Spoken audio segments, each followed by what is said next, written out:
Assalamualaikum guys, welcome back to DevCode. Today I have got something super useful for all Flutter UI designer out there, the Device Frame Plus package.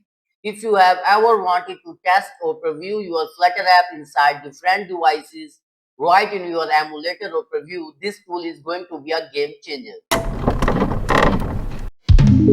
Device Frame Plus is a Flutter package that helps you wrap your widgets inside simulated devices frame. You can preview how your app look on different devices like iPhones, Pixels, tablets, or even custom devices.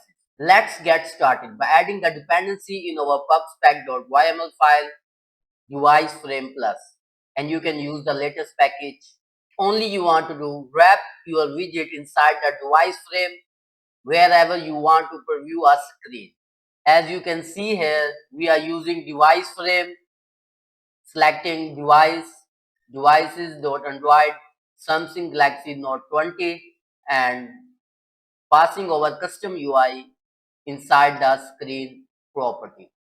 And also you can change to other devices like iOS, Linux, and also Windows.laptop, and when you run your app, you can see a window frame inside your emulator. You can also use orientation property to change landscape mode to portrait. If you want to hide the device frame, you can use is frame visible property. You can also create custom device by using device info.generic phone, and you can select your platform, name, ID, screen size, safe area, and also rotated safe areas.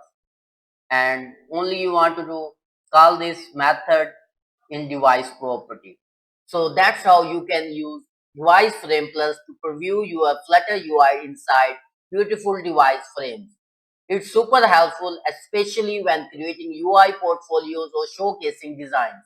Let me know in the comment what devices you prefer to preview your app on, iPhone, Pixel, or something else. If you found this helpful, don't forget to like, subscribe to DevCode, and share this video with fellow Flutter developers.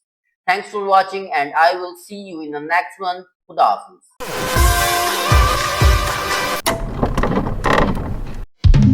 Hafiz.